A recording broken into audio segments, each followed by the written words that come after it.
রাস্তা পুরোটা এখনো পর্যন্ত এমনি পাচ্ছে, পুরো খারাপ। আরে বাপ, খতরনাক, জাহার জাহার।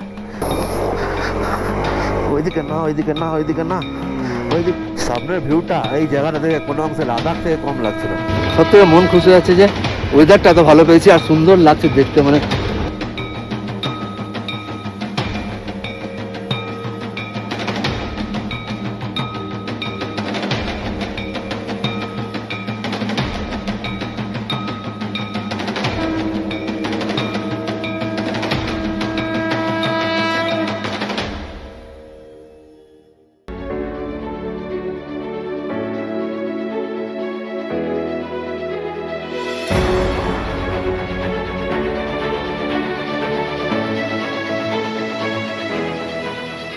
সুপ্রভাত, সুপ্রভাত ইউটিউব বন্ধুরা, সুস্বাগতম আরও একটা ব্লগ নিয়ে, আমার নতুন ব্লগ নিয়ে।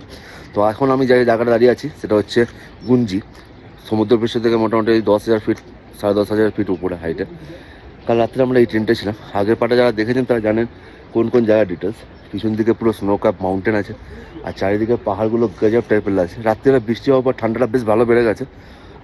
অলরেডি গলাটা আমার বসে আছে। আর পিছনে যে দেখা যাচ্ছে ওটা হচ্ছে গুঞ্জি গ্রাম। এইখান থেকে আদি কৈলাস যাওয়া যায়। আদি কৈলাস রাস্তা আছে এখান থেকে ওই 32-33 কিলোমিটার, 34 কিলোমিটার মতো। আর ওম পর্বত হচ্ছে 22 কিলোমিটার, যেটা এইদিকে। সেজন্য আমরা আদি কৈলাস দর্শন হয়ে গেছে আগের পর্বে। এখন এই পর্বে আমরা যাবো ওম পর্বত। ওম পর্বত দর্শন করার পর বেরোবো দান্তু ভ্যালির দিকে। যারা যারা দেখেননি তারা আগের ভিডিওগুলো দেখে নিতে আরও ভালোভাবে বুঝতে পারবেন কীভাবে কী হয়েছে না হয়েছে। প্রত্যেকটা কমপ্লিট ডিটেলস আমি আমার প্রত্যেকটা ভিডিওতে বানিয়েছি। আপাতত এই ট্রেনটা আমরা ছিলাম, সামনে আমাদের বাইক ফাইক রাখা আছে একদম সামনেটাতে। আর উঠে গেছি, এখন আমরা ফ্রেশ ট্রেশ হচ্ছি। সকালবেলায় আমাদের রাত্রি বেরোতে হবে। তো এখন আমি সামনে চা পা বানিয়েছে, আমাদের বাইক রাখা আছে, ট্রেনটা আছে এখানে। তো এখানে গরম জলের ব্যবস্থা এখানে আছে আর চায়ের ব্যবস্থাটা ভিতরে আছে, যে খাওয়ার জায়গাটা। ওখানে আমি যাচ্ছি এখন, চাটা খাই, ফ্রেশ ট্রেশ হয়ে তাড়াতাড়ি বেরোলে তাড়াতাড়ি আবার ঘুরে আসতে পারবো। তো চলুন চাটা খাওয়া যায়। চা খেতে খেতে একটা ইন্টারেস্টিং জিনিস দেখলাম বলে আপনাদের সঙ্গে না শেয়ার করে পারলাম না। যিনি আমাদের ভাইয়া, যে নিয়ে আমাদের যাদের হোমস্টেতে আমরা এখন আছি, এনাদের অনেক বড় বড় কৃতিত্ব আছে। কারণটা হচ্ছে ওনার বাবা যে আছে, इन्हें 2006 साल। अब थोड़ा बता दीजिए क्या क्या कब मिला था।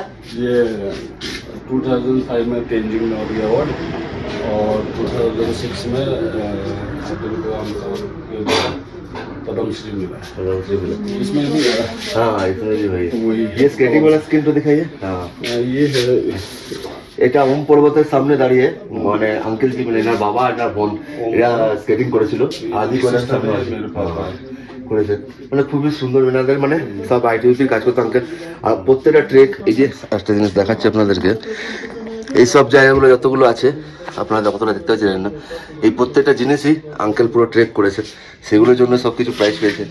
এই আদি কৈলাসের এইগুলোর জন্য মানে এখানে আসার পর সত্যি ভালো লাগলো। মানে জায়গা তো ভালো, খাওয়া দাওয়া ব্যবহার সব কিছু ভালো, তাছাড়াও একটা মানে হিস্টোরিক্যাল জায়গার মধ্যে মানে হিস্টোরিক্যাল লোকজন। তো আমি এখানে রেকমেন্ড করবো এখানে আসার জন্য। গুঞ্জিতে এসে দেখেন, তার দুদিকেই সামনে, এদিকে 22 কিলোমিটার, এদিকে 32 কিলোমিটার, দুদিকে এসে আপনি ঘুরে যেতে পারেন। তো আর একটা জিনিস, ইন্টারেস্টিং জিনিস দেখায়, সেটা হচ্ছে এনাদের সে ড্রেস কোড থাকে। মানে যারা জেন্টস থাকে তাদের যেরকম ড্রেস কোড থাকে সেরকম এটা থাকে, আর লেডিসরা এরকম টাইপের জিনিস পরে। আর ফুল রুট ম্যাপ হচ্ছে এইটা।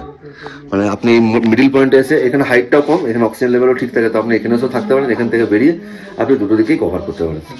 ভালো লাগলো এসে, চাটা খাই, দাদার সঙ্গে একটু আরও গল্প টল্প করি, আরও কিছু জানতে পারলে আপনাদের নিশ্চয়ই জানাবো। Bye bye.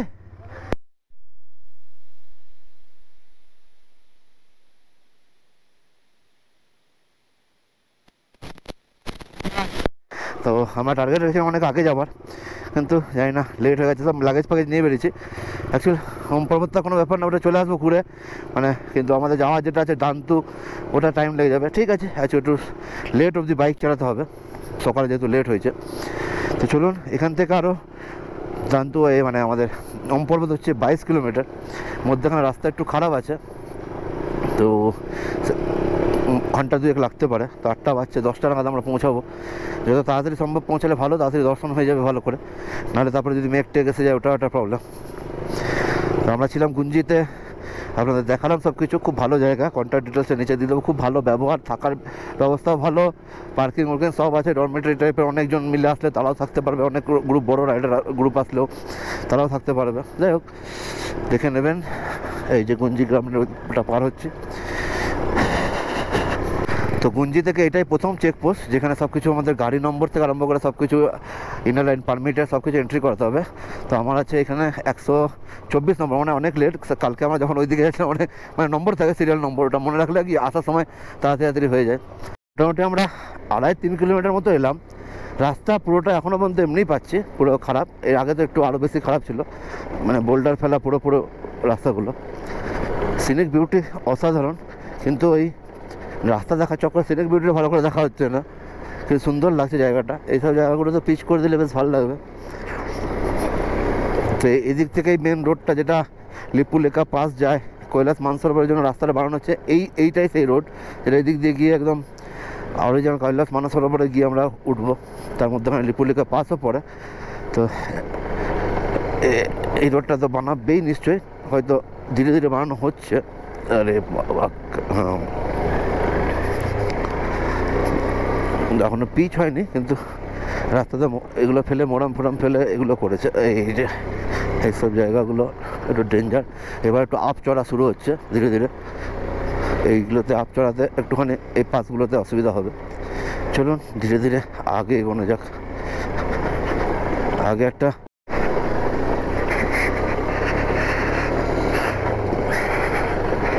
ডেঞ্জার বলা রাস্তা, পুরো বড় বড় বোল্ডার দেওয়া রাস্তাটার মধ্যে। আর বড়ে বাপ, খতরনাক, জাহার হাত পাত ধরে যাবে। তো এই জন্য টাইমটা বেশি দেখাচ্ছে। আর কিছুক্ষণ পর মনে হয় দাঁড়ায় ক্লাচ ব্রেক করে করে। সামনের ভিউটা অসাধারণ, কিন্তু এটাই এনজয় করা যাচ্ছে না। ঠিক আছে, 4 চাকা গেলে তো এনজয় করতে হবে, কোমরে পিঠে ব্যথা করে যাবে মনে হচ্ছে। দারুণ লাগছে, এটা পুরো ফাঁকা একদম শুনশান এলাকা। মোটামুটি আমরা 4.5 কিলোমিটার উপরে চলে এসেছি। কাল রাতের বৃষ্টিও হয়েছে, আর একটা বলেছিল জলের নালা থাকবে, হতে পারে মেবি এইটাই আছে। কিন্তু এটা বরফ গলা জলও পড়ে, তো অনেকটা জুড়ে আছে, কিন্তু জল তো সেরকম নাই। জানি না আগেরটাতে কী আছে। এখনও উপর অব্দি পুরো দেখতে পাওয়া যাচ্ছে যে জলটা আসছে, কোথা থেকে আসছে জানি না। মেনটা আলাদা, ওইটা আলাদা না কি বলছিল কে জানে। দেখি আপাতত এই জলগুলোতে তো ঠিকঠাক পার হওয়া যাবে। আসার সময় যদি বেড়ে যায় আরও মুশকিল হয়ে যাবে। আর থোড়া সা আর অল্প। হ্যাঁ, জায়গাটা এইটা হচ্ছে সেই জলের পাশটা।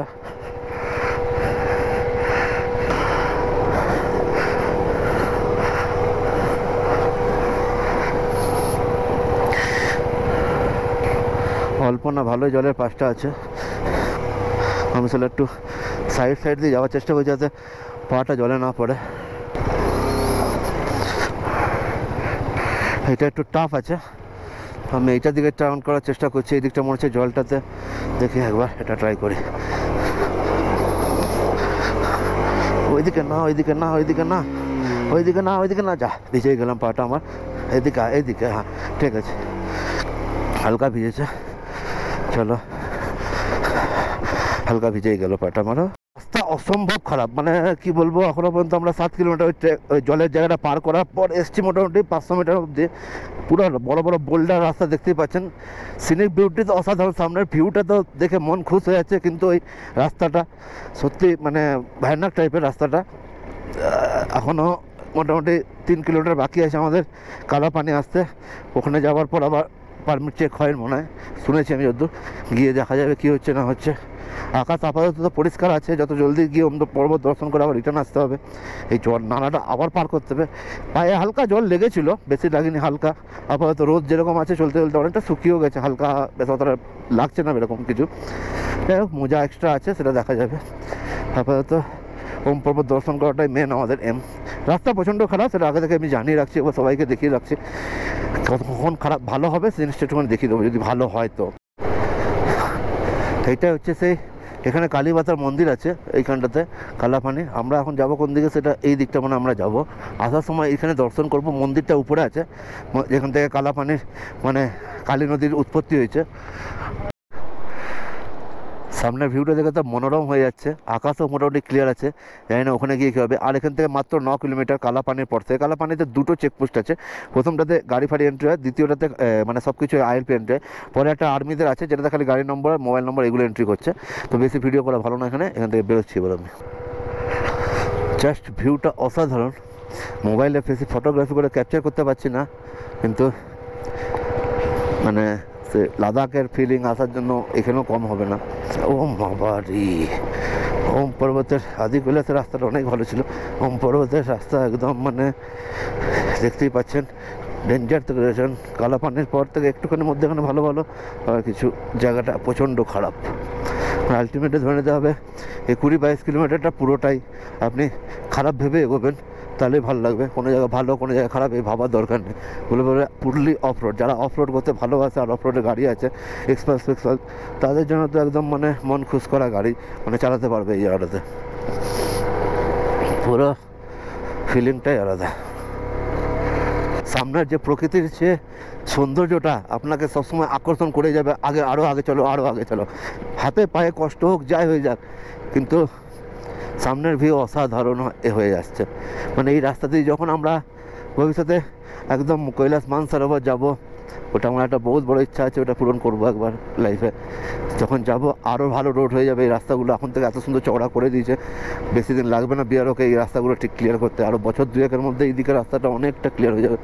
মানে যারা অফরোড করা আছে তারা যত জলদি এসে এখনই অফরোডের মজা নিক। যেমন আদি কৈলাসে অনেক জায়গায় অফরোডের মজা বন্ধ হয়ে গেছে, আদি কৈলাসে আগে অনেক অফরোডের জায়গা ছিল, কিন্তু ওম পর্বতে এই 20-22 কিলোমিটারটা গুঞ্জি থেকে অফরোডটা ভালো আছে। যারা অফরোডের মজা নিতে চান তারা আসবেনই। সামনের ভিউটা এই জায়গাটা থেকে কোনো অংশে লাদাখ থেকে কম লাগছে না, অসাধারণ লাগছে। রাস্তায় অলরেডি কাজ হচ্ছে, কিছু কিছু জায়গায় ভুসভুসে জায়গা আছে, আর মিলিটারি গাড়ি গিয়ে একটুখানি ভুসভুস, এই গাড়িগুলো গিয়ে আরও ভুসভুসে করে দিয়েছে বলে একটু টার্নিংগুলো তো মাঝে সাঝে অসুবিধা হচ্ছে। হ্যাঁ, এটাই নাগ পর্বত, এটাই মনে হচ্ছে নাগ পর্বত। ওম পর্বতের কিছু একটা ভাগ আছে, কিন্তু ওম পর্বতে একটু ফাঁক দিয়ে অল্প দেখা যায়, এত সামনে থেকে দেখা যাবে না নিশ্চয়। জাস্ট এইটাই আমরা বুঝতে পারিনি এটাই ওম পর্বত, কারণ আরে বাবা নিউট্রালই হয়ে যায়, যখন দরকার তখন নিউট্রাল হবে না। খুশিতে আপনারা দেখে বুঝতে পারছেন কিনা জানি না, একটু পরে ওই যে সামনে মন্দিরটা আছে ওখান থেকে আপনাদেরকে জুম করে দেখাবো। এখন আমরা দাঁড়িয়ে আছি একদম জাস্ট ওম পর্বতের সামনে, ওইখানটা ওম পর্বতের মন্দির আছে, আমরা ওখানে দাঁড়িয়ে যাবো, নাভিদাং অব্দি যাবো না। আমরা এখান থেকে খুব ভালো ভিউ পেয়ে গেছি, আপনাদের জুম করে দেখাচ্ছি। ওম এত সুন্দর ক্লিয়ার ফটো পেয়ে গেছি, আর মন খুশ হয়ে গেছে আমাদের। তো এখানে তো ল্যান্ডস্লাইড এরিয়া আছে, পাথর পাথর করতে পারে, তা আগে কি ওখানে তাহলে ওখানে চেক পয়েন্টও আছে, বেশি দূর আগে যাওয়ার দরকারই নেই, কারণ মেন যে জায়গা এইটা এটা দেখার জন্য এসেছিলাম, এই জায়গায় সাকসেস হয়েছে, খুব সুন্দরভাবে দেখতে পাচ্ছি। আপনাদেরকে দেখাচ্ছি আলাদা আলাদা।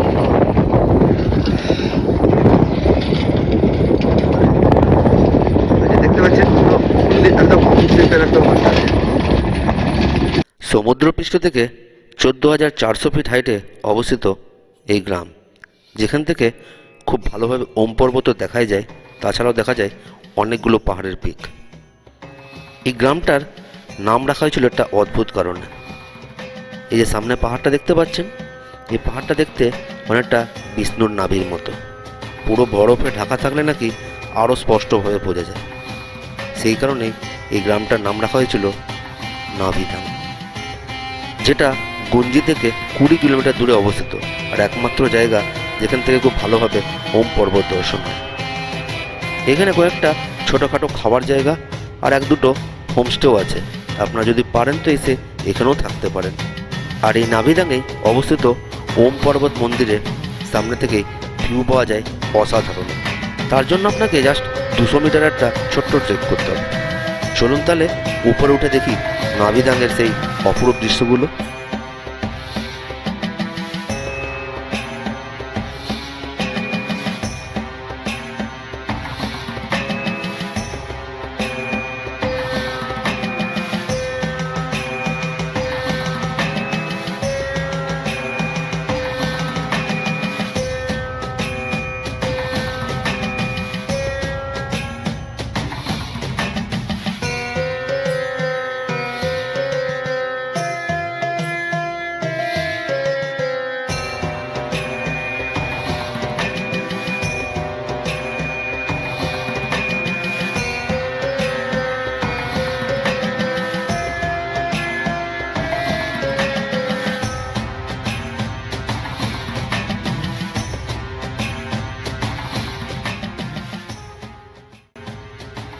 এরকম ধার্মিক ও প্রাকৃতিক সৌন্দর্য ভরা জায়গা ছেড়ে যেতে তো মন চায় না, কিন্তু ফিরে তো যেতেই হবে, কেন আজকের আমাদের জার্নিটা অনেক দূরের। ফিরে যাচ্ছিলাম, কিন্তু মনের মধ্যে একটা প্রশ্ন বারবার ঘুরপাক দিচ্ছিল, কিছু তো একটা কানেকশন আছে, না হলে ওই পাহাড়ের শেপটা ওঙের মতোই কেন, পাশে একটা পাহাড় ত্রিশূলের মতোই কেন, আর নাভিদাং পর্বতটা বিষ্ণুর নাভির মতোই দেখতে কেন? তাছাড়াও আদি কৈলাসের পাহাড়টা ওরকম কৈলাসের মতোই কেন? আর কৈলাসের পাহাড়টা যেটা এভারেস্টের থেকেও নিচু হাইটে, কিন্তু লোক চাপতে পারেনি কেন? কিছু না কিছু তো একটা কানেকশন আছে। এইসব ভাবতে ভাবতেই এগিয়ে চলেছিলাম আর একটা মন্দিরের দিকে, যেখানে উৎপত্তিস্থল হয় কালী নদীর।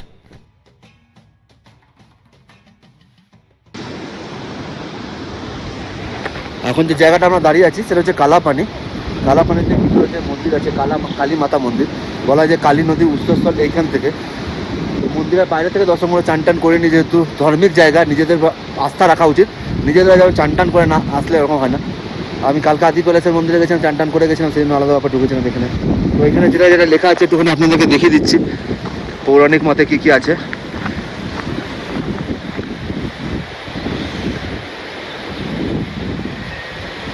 তো এখানে আমাদের বাইকগুলো সব পার্ক করে, এখানে একটা আর্মি ক্যান্টিন আছে, এর আগেরটা তো ভালো ছিল বেশ।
তো একদম সামনাসামনি পৌঁছে গেছি। পিছনে আমার যে কালীমাতা মন্দিরটা আছে, এখান থেকেই কালী নদীর উৎসস্থল বলছে।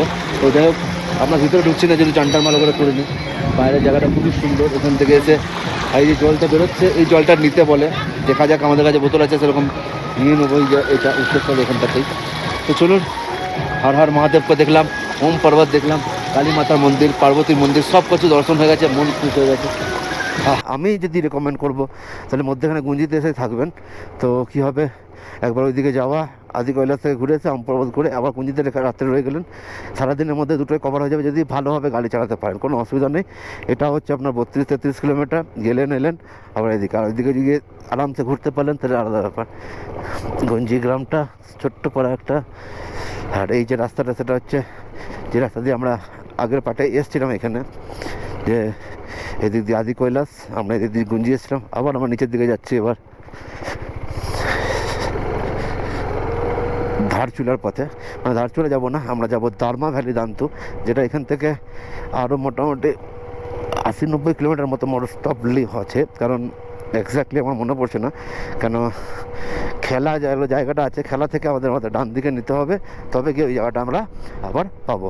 তারপর তো জুতো ফুতো শুকাবাদের জন্য সবাইকেই বলেছি, এই সামনেটা যেখানে আমরা যাওয়ার সময় একবার দাঁড়িয়েছিলাম জল খাওয়ার জন্য, ওখানে দাঁড়াবো একটুখানি, ওখানে একটু রেস্ট নিই, কারণ হাত পাত ব্যথা হয়ে গেছে, সব কিছু রেস্ট নিয়ে একবার একটু লম্বা টানার চেষ্টা করবো। ছোট্ট একটা প্রবলেম, মানে প্রবলেম না, হালকা হালকা বৃষ্টি পড়া শুরু হয়েছে, মেঘ করেছে বুদ্ধি চেকপোস্টে জাস্ট আগে। তো আমরা ভাবলাম সবাই একটু রেনকোট ফেনকোট পরে নিই, এমনি তো যেতে যেতে রাত হয়েই যাবে। তো দেখা যাক হয় না হয় সেটা পরের ব্যাপার, কিন্তু আপাতত যেতে তো হবেই, এই জন্য রেনকোট পরছি। চেকপোস্টে আউট করানোটা আছে, কত নম্বর মনে ছিল না, ঠিক আছে করাচ্ছি আগে করে ধীরে ধীরে। তো ওখানে রেনকোটগুলো পরে নিই। এখন আমরা দাঁড়িয়ে আছি তাওয়া ঘাটের এখানে, ওখান থেকে যে বেরিয়েছিলাম বৃষ্টি হচ্ছিলো বলে গনগনায় টেনেছে, একদম ভালো টাইমে আমরা চলে এসেছি, রেনকোটটা পরেছিলাম। এখন এখান থেকে আমাদের যাওয়ার রাস্তা এই দিকে আছে, এই দিক দিয়ে আমাদের যেতে আছে 53-54 কিলোমিটার, কিন্তু জানি না টাইম লাগবে 4 ঘন্টা। এখন অলরেডি 4:30 বাজছে, কতক্ষণের মধ্যে পৌঁছাতে পারি, আমার ডিসিশন হচ্ছে। আর সবথেকে বড় ব্যাপার তেলটারও ব্যাপারটা আছে, তেলটা কতটা হবে, কী করে করবো, ওটা একটা ব্যাপার আছে। তো দেখে নিই, আর তারা ভেবে নিই যে তেলটার ব্যাপারে কি আলোচনা হচ্ছে না হচ্ছে, তারপর আপনাদেরকে দেখাচ্ছি।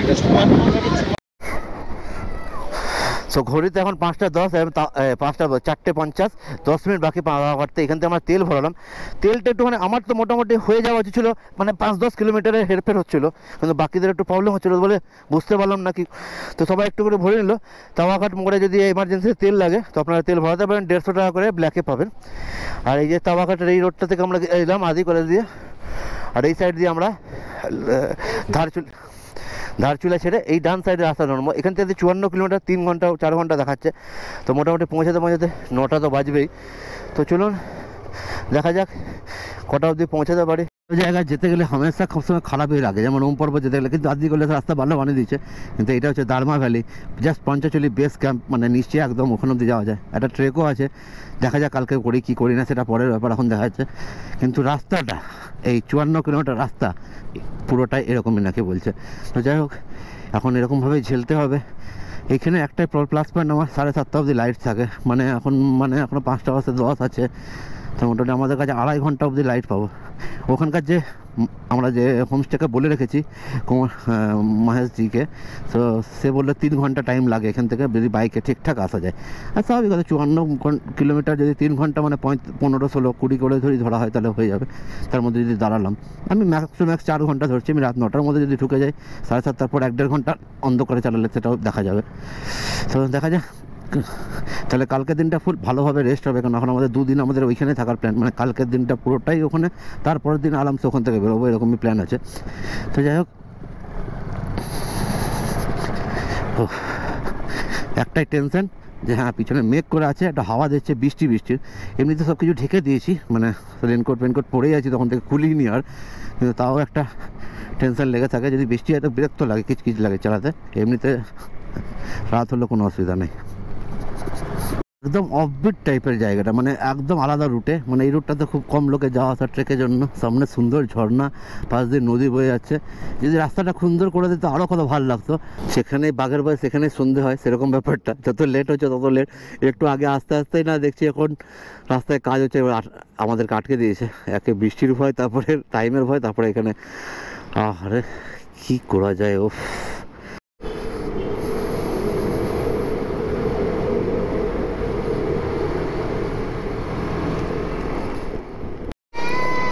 গজব জোরে বৃষ্টি নেমে গেছে। আপ গোপ্রোটাকে ঢোকাতেই হবে। অনেকটা সুন্দর জায়গা, কিন্তু ধীরে ধীরে অন্ধকার হচ্ছে মেঘের জন্য, নাহলে অনেকক্ষণ লাইট থাকে। এই কোথাও চায়ের দোকান দাঁড়াবো। তাওয়াঘাট থেকে 10 কিলোমিটার পার করে দাঁড়িয়েছে একটা জায়গায়, চা মানে কফি আর ম্যাগি অর্ডার করেছি। তখন ওটা খাবো। ডিসিশন নেওয়া হচ্ছে যে এখানেই থেকে যাবো না আরও 48 কিলোমিটার আছে বাকি, এখান থেকে যাবো। এখান থেকে রাস্তা একটু খারাপও বলছে, আর মোটামুটি ঘন্টা 3 রাস্তা দেখাচ্ছে। জানি না এবার কী করা যায়, দেখা যাক। তখন ডিসিশন যেটা হবে সেরকমই ডিসিশন নেওয়া হবে। তারপরে তো খাবারটা খাই, খিদে পেয়ে গেছে। তারপর ডিসিশন যেরকম হবে সেরকম আপনাদেরকে জানাবো। বৃষ্টি না পড়লে আমরা আরামসে যাওয়া যেত, কিন্তু বৃষ্টি পড়ছে, এটা একটা টেনশন।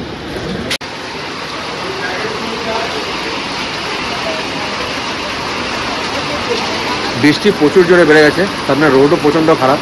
কিন্তু এখানে একটা খাওয়ার জায়গা থেকে হোমস্টে নিয়ে নিয়েছি, 800 টাকা করে পার হেড মানে নেবে বলেছে। তো বার্গেন হয়ে যেত, কিন্তু বললো মাটন থালি করে দেবো, তো ওই হিসাবে পার হেড করে লাগবে না। ঠিক আছে চলো, ওখানে খবরও পাঠিয়ে দিয়েছি যে আজকে যাবো না কালকে যাবো।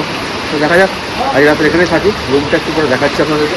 তবে লাগেজগুলো খুলে বৃষ্টিতে খুব ভয়ানক বৃষ্টি হচ্ছে, আর এইসব রাস্তায় খুব পাথর পড়ে, সেই কারণে চলো রুমে দেখাবো। প্ল্যানিং মতো কাজ হয়নি বলে মনটা তো দুঃখ হয়ে গেছিলো। তারপরে এলাম ছাড় হাঁটা, 3 দিন পর মটন থালি পাচ্ছি, তাও আবার এই বৃষ্টির মধ্যে, আর কি চাই। তো সেই মটন থালির খুশিতে আর সবার সঙ্গে আড্ডা মারতে মারতে ব্লগটা যে শেষ করতে হবে সেটাই ভুলে গেছিলাম। তাই ব্যাকগ্রাউন্ড থেকে ব্লগটা শেষ করছি। ভিডিওটা ভালো লাগলে লাইক করে দেবেন, শেয়ার করে দেবেন বন্ধুদের সাথে। আর হ্যাঁ, চ্যানেলটা সাবস্ক্রাইব করতে ভুলবেন না। আবার দেখা হবে পরের পার্টে। ততক্ষণ ভালো থাকবেন, সাথে থাকবেন, সুস্থ থাকবেন। नमस्ते, जय माता दी। मैं यहाँ पे दिल्ली से आई हूँ और ये बहुत ही प्यारा मंदिर है। यहाँ पे मानसरोवर की इजाज़त भी मिलती है और माता रानी ने मुझे इतनी सुंदर साड़ी भी दी है यहाँ पे, तो मुझको बहुत अच्छा लगा। हम यहाँ पे आदि कैलाश भी गए थे, ओम पर्वत गए थे, सब बहुत अच्छा है। Thank you.